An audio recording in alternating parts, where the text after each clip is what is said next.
Get in zone, AutoZone. Welcome to AutoZone. What are you working on today? I think my battery's dead. With free battery testing and charging, we can help you get back on the road. Get in zone. So what if I need a new one? No problem. We have the right battery for your car, starting at only $89.99. Get in zone. And what about my old battery? We can recycle it right here at America's #1 battery destination. Get in zone, AutoZone. Restrictions apply.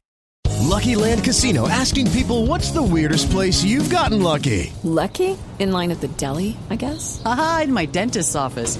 More than once, actually. Do I have to say? Yes, you do. In the car before my kids' PTA meeting. Really? Yes. Excuse me, what's the weirdest place you've gotten lucky? I never win and tell. Well, there you have it. You can get lucky anywhere, playing at LuckyLandSlots.com. Play for free right now. Are you feeling lucky? No purchase necessary. Void where prohibited by law. 18+. Terms and conditions apply. See website for details.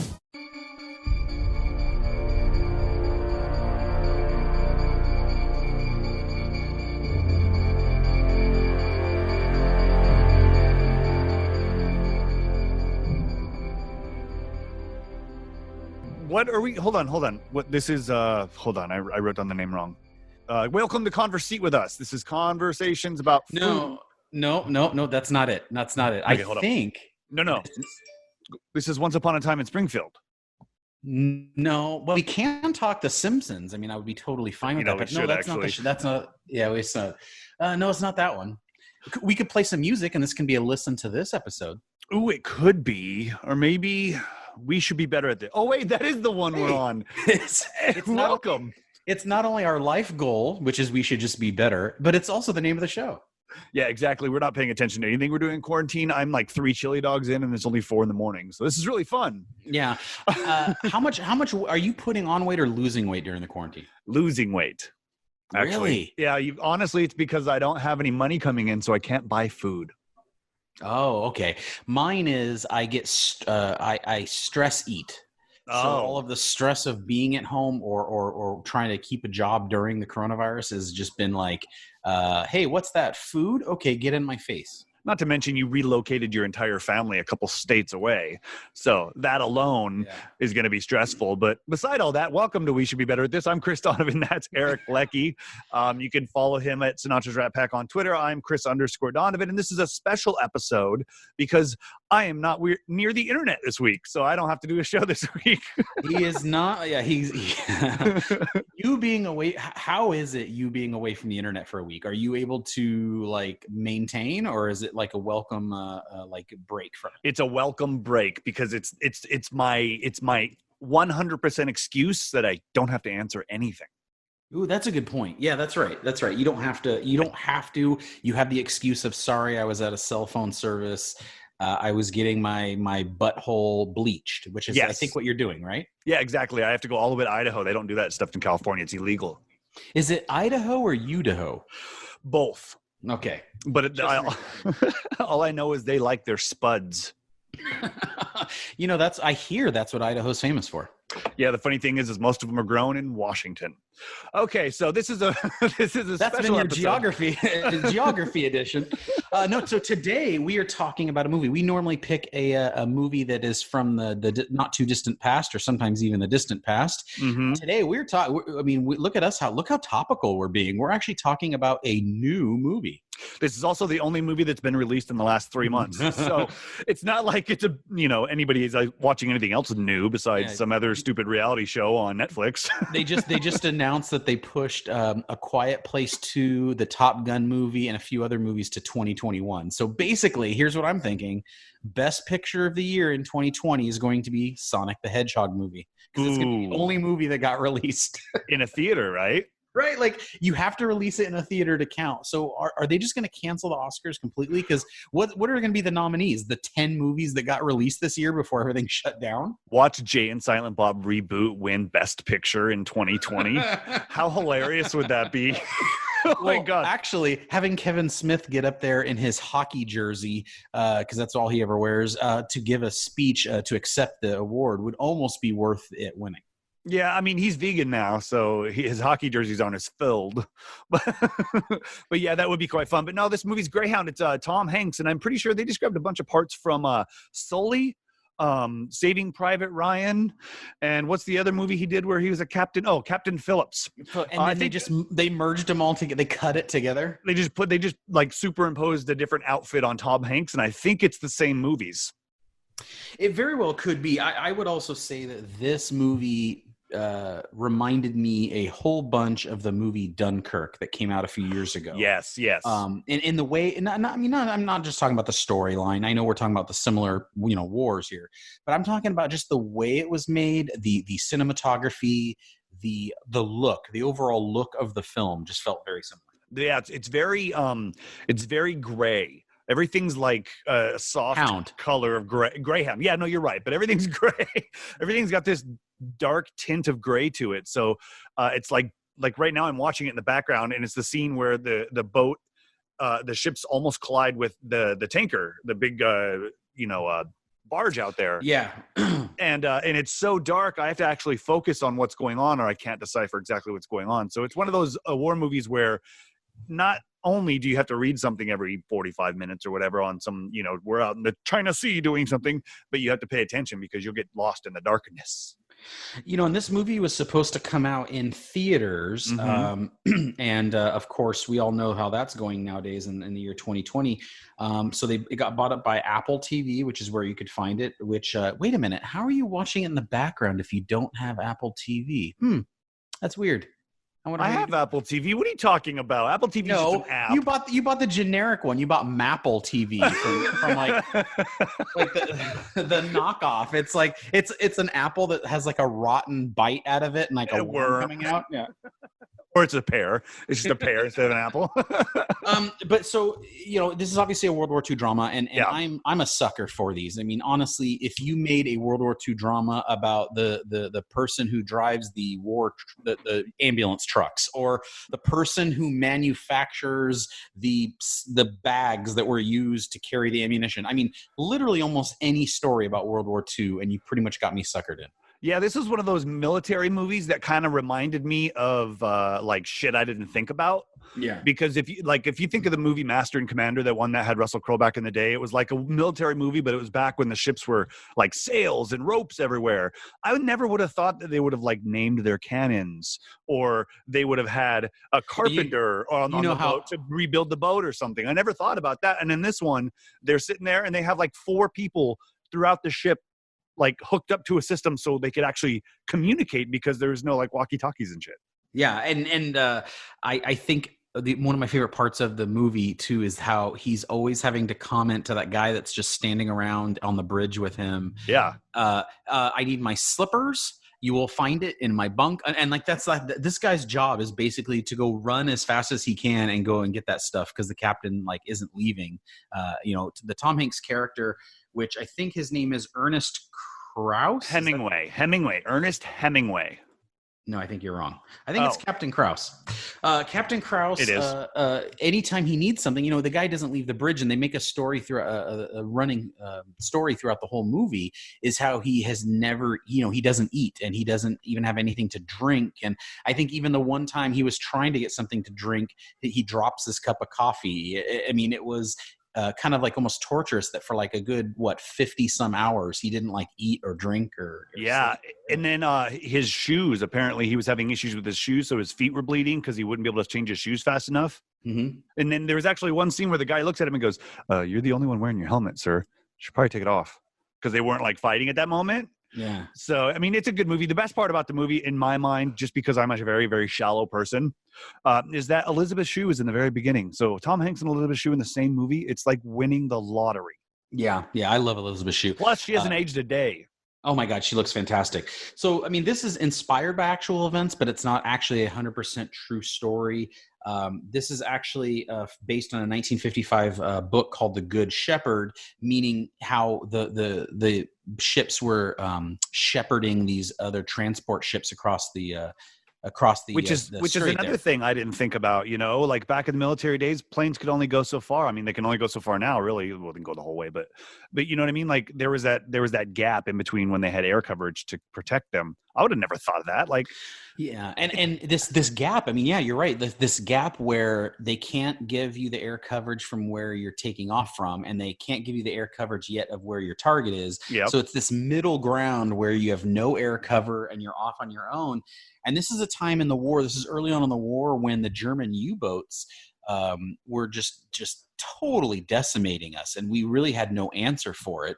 And so he is in a destroyer ship that isn't as part of this escort group, and their job is, you know what it reminded me of? You know when you're like watching a movie, like an old Western or something like that, and they're like herding up the cattle, right? And you have like the dog herding up the sheep, and you have the sheep in the middle, and then the dogs kind of circle the outside. Yep. That's kind of how this movie, it really felt like that to me, because you had the Tom Hanks destroyer, the Greyhound ship, but you also had the other sister destroyers that you never see their perspective, but they're also doing it. And it would always be, you know, a flare would go up and it's like, okay, we're being attacked on this side. So the destroyers would go to that side. And it reminded me just of like a dog herding sheep.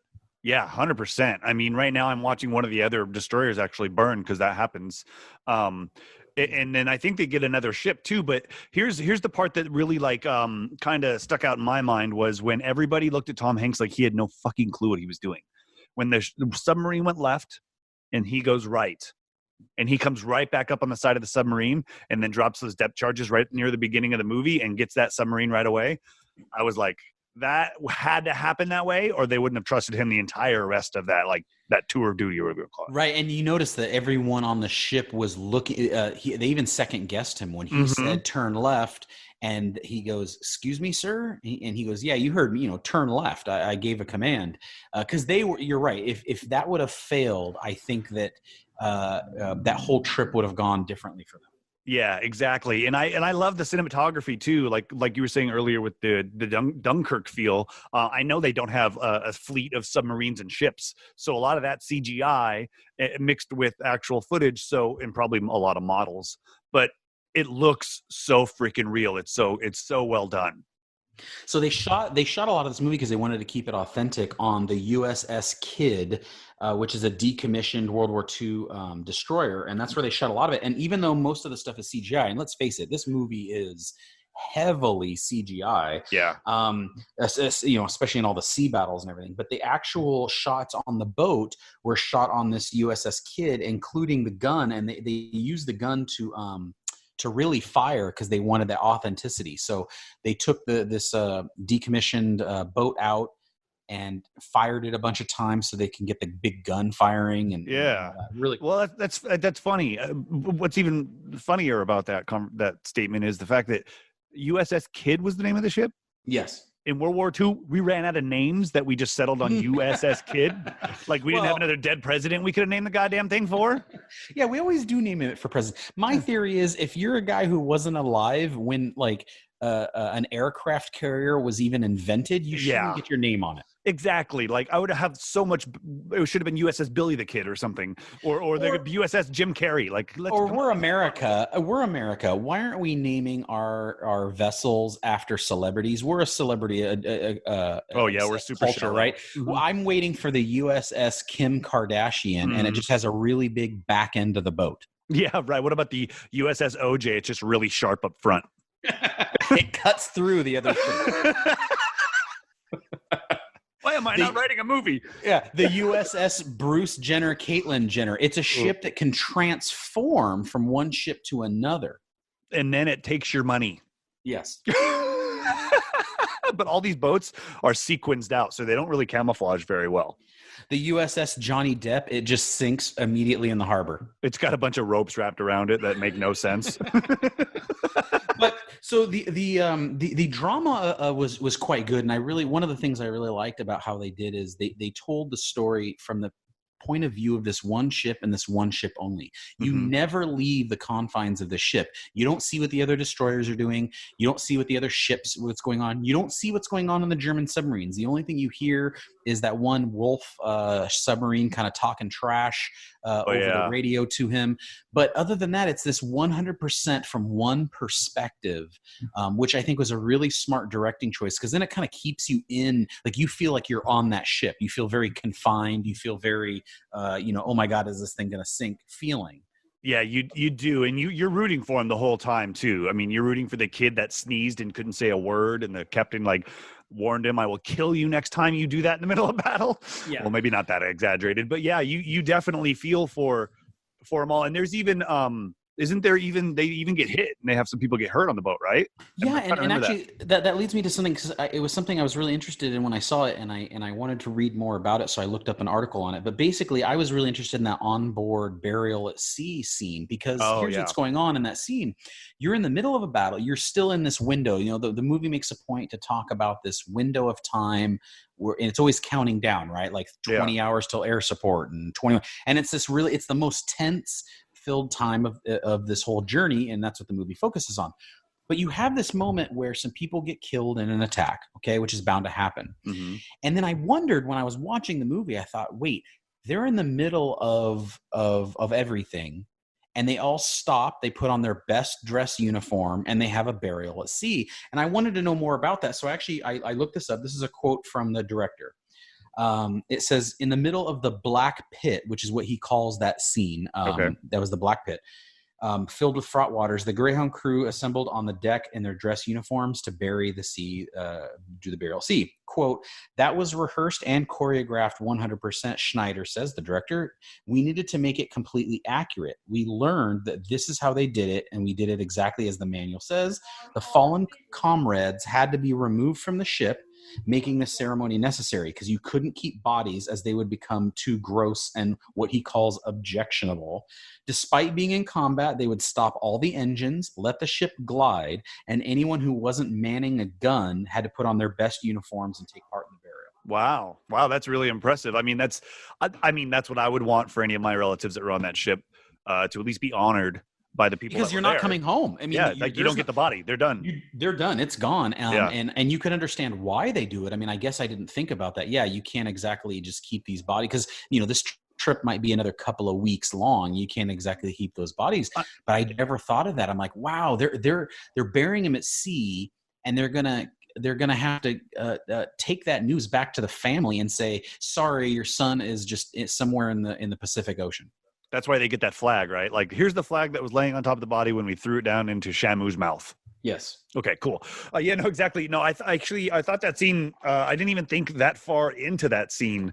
But now that you bring it up, yeah, they were in the middle of the black hole. So like why? Yeah, stuff going all around. And he even said, I think there in that scene, right as it's about to happen, the second in command says, sir, do you want to do a full thing? And he says, yes, we are doing it by the book. And then the next scene cuts to them having this funeral. And so even his second in command was like, sir, are we going to do this in the middle? And the captain is like, no, we're doing this by the, like, this is how we're doing it. We got to honor these people. And especially since one of the guys who was killed was his personal little food servant there. Yeah, that guy, that was, he was all about taking care of him, man. It was, he was really trying to get him to eat. The one guy that I really liked in the movie was Stephen Graham, who played Charlie Cole, the number 2, basically, or the sonar guy that controlled everything down below. Mm-hmm. He's been in a ton of movies. He was in Boardwalk Empire. He was Al Capone in Boardwalk Empire. Such a good actor. Always a number 2, never really a lead. But I thought his character and the way that those two rooms communicated, and I don't even know how far away they are on the ship. I'm guessing like a distance away, not like the floor underneath, but the way those rooms communicate and stuff, it was really impressive because it was such an archaic way to communicate. They did it so well. It was awesome. It was cool. Yeah, and so I looked to this movie was actually supposed to come out on March 22nd. Is when it was supposed to originally come out. They originally pushed it and said it was going to come out a year later, so it was supposed to come out next year. And that's when Apple TV came in and bought it up. Yeah, they're like, we have lots of money and people are sad. Let's get this shit going. and people are sitting at home with nothing to do, and you can get their complete attention. Because I'll be honest with you, I don't think this movie got a lot of press coming out on Apple TV and got a lot of streams. And I don't know if you would have had that same thing in a theater. No, I don't think so, because military movies are, you either go watch it or you don't. There's no in between, like, oh, I'll give it a shot. Usually those are the types of movies where people really want to go or don't really care because they don't like that type of violence. But one thing I just realized is we haven't played a clip of the movie yet. Why don't you play the trailer? What are we gonna do? We'll bring hell down from on high.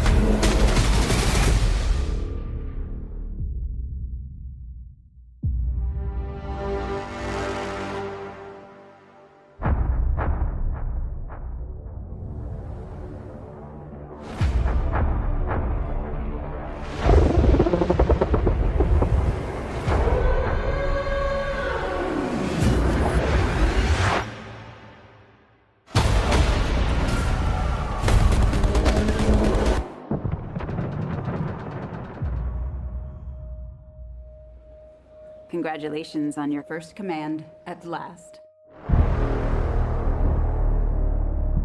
I'll always be looking for you, Evie.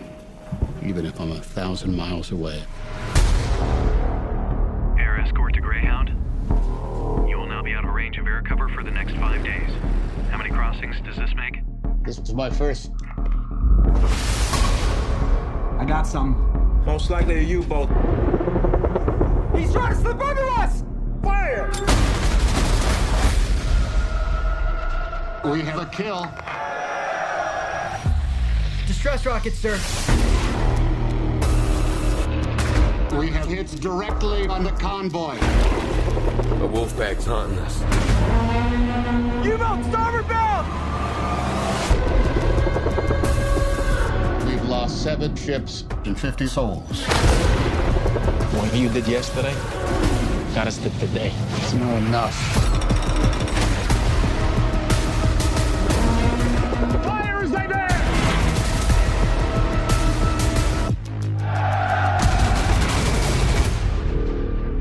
Target's disappeared, sir.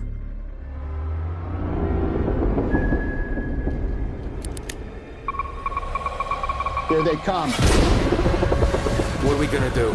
We'll rain hell down from on high.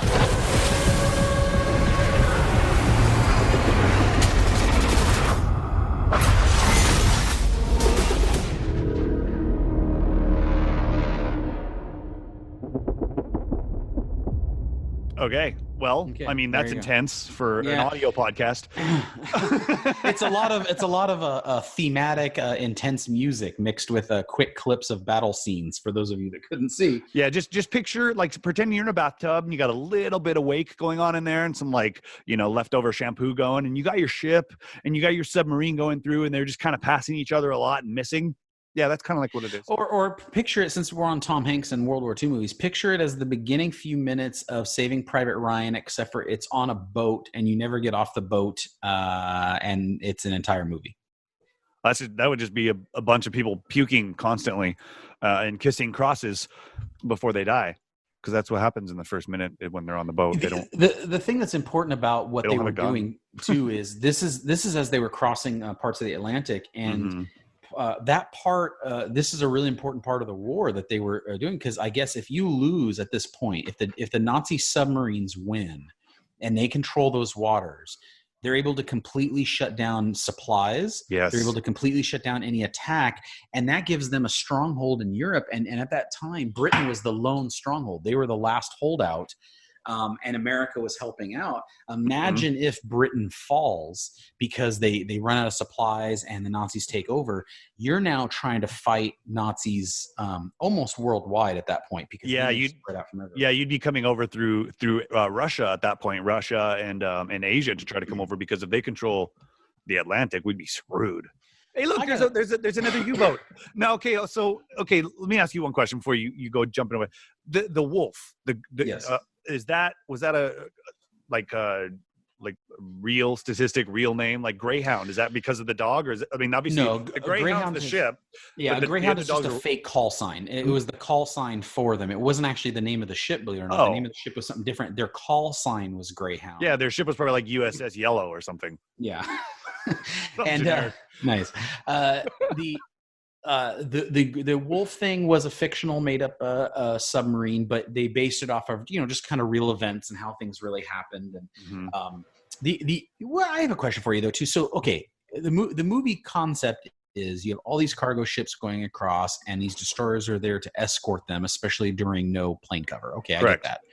Do you think, and not that I'm saying I'm smarter than any of these generals that were planning this stuff, but if you put it all in a big group like that, once the Nazi U-boats find you, you're kind of screwed, because they know exactly where you are. And now you're this like slow traveling group of boats, and that you're all in one place.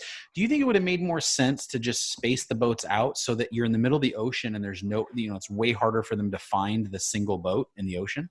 I don't know. I think it kind of depends on how many bodyguards you have, in a sense, how many destroyers you have. This kind of seemed like they were low on destroyers and didn't have much of a choice,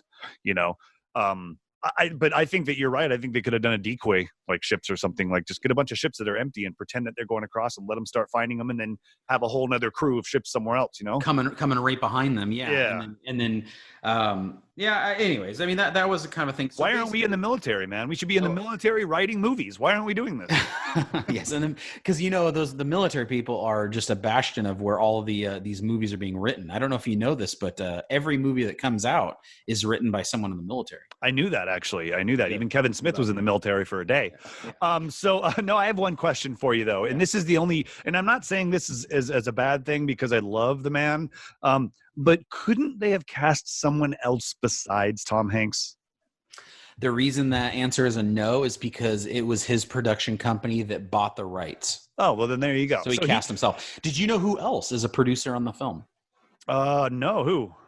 LeBron James. Oh, well, it makes sense. He's connected with Apple, right? Yeah. When I was watching the opening credits, it had Tom Hanks' Playtone production company, which he started after That Thing You Do. And then it had Braun Media Company, which is LeBron's company. So he must be one of the producers. That's cool. That's really, really cool. I knew he was getting into stuff like that. That's what Kobe was doing, and that's what a lot of the other old NFL players are doing. They're creating production houses. Kobe was supposed to be a part of this movie. He was actually researching the role of one of the helicopters that was going to come to the rescue, and it just didn't work out. Wow, that's crazy that it tied in like that. That's nuts. Yeah, no, it's a good movie though. All in all, when I'm doing my thesis on my science project, I think this was a good movie. What was your favorite scene? What was your favorite overall? If you were to recommend this to someone and you were going to point out one specific moment or scene, which one would you point out? I think it would have to be the beginning where he makes that drastic turn to go right instead of going left and following the U-boat. And he was right because, like I was saying earlier, I don't think that if that would have gone that way, that would have been the way that the crew would have enjoyed or at least treated him. They wouldn't have trusted him at all. I think my pick would be when the two boats are battling so close together that they're almost like rubbing up against each other, and it's so close that the guns couldn't tilt that far down to shoot right below them. Yeah, and I just saw that actually a few minutes ago while we were sitting here talking. That is pretty intense. That's pretty intense because, I mean, when you could see the people that you're shooting at. I mean, it's one thing when you're on land and you could see the soldiers because that's how that fighting goes. Yeah. When you're on a boat, the whole concept is all the fighting is with people that you don't see. These people are so close, you could probably hear them cocking the guns and prepping talking smack. No, they're doing the burial right now because they just got shot. But the one scene though that I do really, really like, but it's not one you can just watch and it'll stand alone, is the one near the end where after they get the air coverage and the Greyhound's dismissed from their services and everybody on the boats are clapping because they're all like civilians. They're on big cargo ships just trying to get supplies across this water, and these military boats are protecting them. Yet when the military boats go away, everybody's off these other ships clapping thank you so much for saving our lives. Thank you so much. It was pretty touching, actually. Yeah, I agree with you. That was a pretty good one because you could tell he was really affected by that. So overall, you would say that you would recommend this movie? Yes, but let's recast it real quick. Okay. Who's the captain? Let's make it a really cheesy action flick, and let's put Vin Diesel as the captain, and let's put the entire crew of Fast and Furious as all different parts of the crew. Oh my God. And it's like a Fast and Furious cast, but you never acknowledge it. It's just the same cast, but you put them as on the boat. But do they act the same way, or do they act like the people that are on the boat? Well, let's face it, Vin Diesel can only act one way. Yeah, well, that is true, and that's not a good way. And he'll probably just stand there and say, "I am Groot" over and over again. Yeah. No, I would. I am Greyhound. I'd watch that actually. I would. Let's say a different captain. Let's cast. Johnny Depp, but he's in the full Pirates of the Caribbean. Oh my God, how awesome would that be? And he's Captain Jack Sparrow of Greyhound. But only when that's the funeral scene. So that's the only time he dresses up as Captain Jack Sparrow is when he's at the funeral scene. When they tell him to go put his dress uniform on, and that's what he comes out with. Where he comes out with it just like a snorkel, a mask, and a Speedo. Okay, I got another one. Let's make it a comedy about a bumbling captain who can't do the right thing, but he's kind of charming and sweet, and let's cast it as Paul Rudd. Ooh, I like that. And then we can leave Elizabeth Shue in there as the girl because neither I would always leave her in. Yeah, I would leave her in all the time.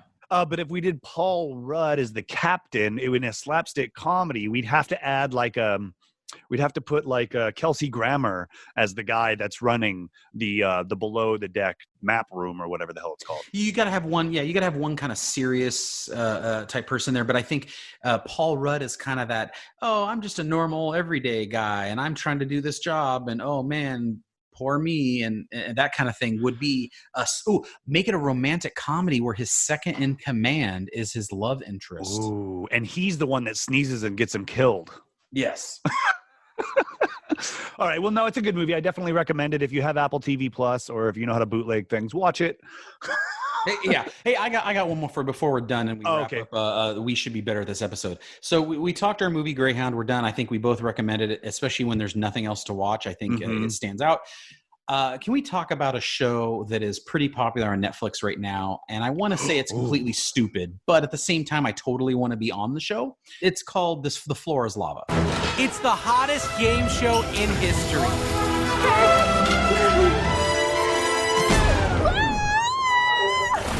Hey, I'm out. 3 teams dare to make it to the exit without falling in. The team with the most points wins $10,000 and gets to meet me, Rutledge Wood. Hello. Make it from the entrance to the exit, and your team earns a point. Fall in, and you're out.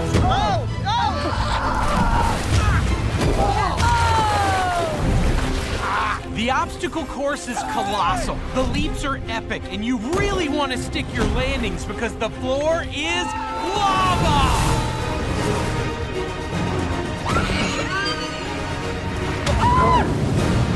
Keep going! These are like real insects here? Oh my god, they're spiders! Oh no! We've redesigned rooms in a way guaranteed to destroy resale value. Oh no! How does this feel?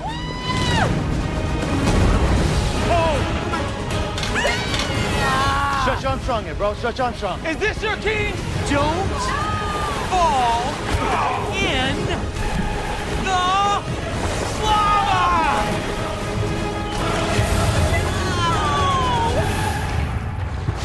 But remember, don't try it at home, though. Please don't try it. Don't try it at home. No, don't try this at home, bro. You gonna have if kids you can hurt. get some lava in your house, try it. Don't. And in case you don't know, which it's funny because it was on like that top 10 list. So I mean, I know some people. Oh, that top 10 list is bullshit. Oh, you're the fake top 10 list where it always seems to be Netflix shows. Funny Originals. how that works. Yeah. So the concept is you're in a group of 3 and you try to get. It's almost like being in one of those escape rooms, except for the floor is lava and you can't go into it, and you got to kind of solve puzzles and riddles and jump from thing to thing to kind of get out. Okay. I think it's the stupidest show I've ever seen, and I also want to be on it so badly. I know. I'm looking it up right now, how to get on The Floor is Lava. I don't even know if we could do it anymore unless the lava is actually made up of hand sanitizer. The floor is hand sanitizer. That's it. Let's make a competing show, Chris, where we release a virus into the air and you have to jump into the floor as sanitizer and swim your way out. Oh God, that sounds burning. Like a burning sensation would happen everywhere. It would get right up your urethra. You know what's funny about that movie or about that TV show? And I know it's editing has to do with it, and I'm sure they talked to the contestants before. But when somebody falls into the lava, they go under and they stay under. And plus, everybody goes no. You and I have been on enough shows and been on enough programs that I can with 100% certainty guarantee that the producers say if you go into the water, don't pop up right away, swim over to the corner, stay under the water. You never see them pop up. And yes, react as if you just lost them really to lava. I mean, I know. That was a conversation. It is such a good thing though, because the very first one, I believe, the chick like sacrifices herself and jumps over and knocks over like in the most unathletic way possible. By the way, it was like watching my mother try and do something athletic. I was like, lady, you might as well die for the cause because you are not helping at all. Yeah, I was gonna say that was her way of going, I don't want to do this anymore. No, it's funny. Watch it for sure. It's it's worth it if you're looking for something that just breaks up the monotony and something that let's call it easy to watch. You know, there's such a thing as a popcorn flick where you don't take it seriously and you're just supposed to enjoy it. I don't know what the equivalent would be for a TV show, but it's I don't know. It's like something you have on in the background and that you could watch because it's just stupid funny. Yeah, I feel the same way about that show Holy Moly. Have you watched that show? Not in a long time. Or what about the one where they changed the voices of the Chinese, the old Asian game show where they went in and they dubbed over the English voices? Yes. I can't remember what the name of that show was, but I used to love watching that one. I know, it was so great. But no, you should totally watch this. We're gonna be on it soon, hopefully. I was gonna say something. Damn it! I was gonna say. Anyway. Yeah, I want to be on the show. Oh, drinking game. We should make it a drinking game. Every time somebody says lava, you got to take a drink. Ooh, wow, you'd be hammered. Let's try it. Let's do it tomorrow. Or anytime someone does a very unathletic attempt, I think you have to drink the rest of your drink. No, because then you'd be getting up and filling up your drink every 2 minutes. Yeah. That's true. Some of those people. I mean, it is funny when they have some of the kids on there. I think that would be fun to do as a family, but I think it would be fun to do as just a couple of friends, trying to do it and just being idiots. Or let's get on the show and then immediately just, okay, ready, go, and then we just jump into the lava. Oh, is that not how it's done? Oh no, we failed. I always played this game with my kids and wanted to lose right away. This isn't the way it's supposed to be done. And on those shows, they always offer some a $10,000 prize. You realize that that's first of all, you only get about $6,000 of that $10,000. Mm-hmm. And second of all, it'll be payable once the show airs. And some of these things film a year ahead of time. Oh, I'm aware. Yeah, so sometimes a year later you'll get $6,000 that you're going to split amongst 3 people, so you get $2,000 each. So at the end of the day, why take it seriously? Just go out and have fun. Well, here's something that happened when I was on Let's Make a Deal. That film last September and came out in April. Now, those people that were winning trips in last September all have died of COVID. No, we're super happy for a long time, and then COVID hit, and now they're like, damn it. Because they don't give you like the people, you just won a trip to China, all expenses paid to the Wuhan district of China, prize package worth $8,143, and everyone's cheering, yeah, Wuhan. And then COVID-19 hit, and they're like, please don't air that episode. Please don't air that episode. I'm going to start standing in line now for COVID-20 tickets. Seeing how popular the 19 was, I'm going to get in line now for COVID-20. I already signed up for the newsletter, and when they go public, I'm going to buy stock. Right. Are you going to get the wristband? Are you going to pay for the full 3-day package, or are you just going to 1 day? I just do a 1 day thing. I can't do 3 days. I have children. Yeah, I know. 3 days of COVID is just it's way too much. And honestly, the 3rd day, they're just putting on really weak diseases. It's ooh, it gives you diarrhea. Whoop-de-doo. I get that every week. Day 1 is really where they bring out the fever plays. You get nausea, which is always fun to see. The shakes and the sweats are the worst, though. Oh, my. Well, the shakes and the sweats, ever since they broke up, it's just the shakes now. Yeah, the sweats are trying, but they changed their name to skid marks, and it's just not the same. Yeah, my kids must like that because they have the skid marks all the time. So I think they're a fan. You have 2 daughters. All right, everybody. Well, that about wraps it up for this very special episode of We Should Be Better at This. And I think at the end of the day, we're saying go watch Greyhound and take it seriously, and go watch Floor is Lava and do not take it seriously. But either way, it's a fun time all around. And I say do the exact opposite of what Erica just said. Oh, okay. Very good. It'll be fun. I agree with that as well. All right, everybody. Well, join us next week where Chris still can't tell us everything about what he's doing this weekend and this next week, but we will still try and pry it out of him, and be on the lookout for a listen to this episode, mini episode coming out very soon as well. Look at you. You know how to promote things. Go to thisisfunner.com, people. That's all I got to say. All right, everybody. Have a good week. All right, people. We'll catch you later.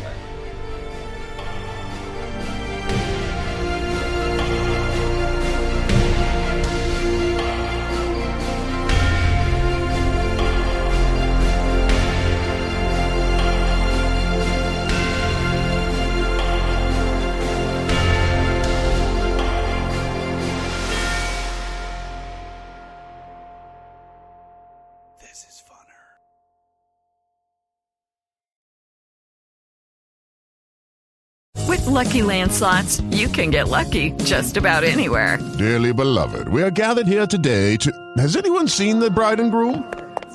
Sorry, we're here. We were getting lucky in the limo and we lost track of time. No, Lucky Land Casino, with cash prizes that add up quicker than a guest registry. In that case, I pronounce you lucky. Play for free at LuckyLandSlots.com. Daily bonuses are waiting. No purchase necessary. Void where prohibited by law. 18+. Terms and conditions apply. See website for details. O'Reilly.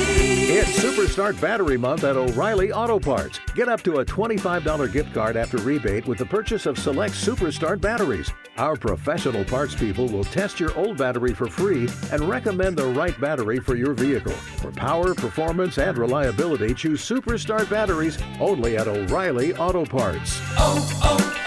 O'Reilly Auto Parts.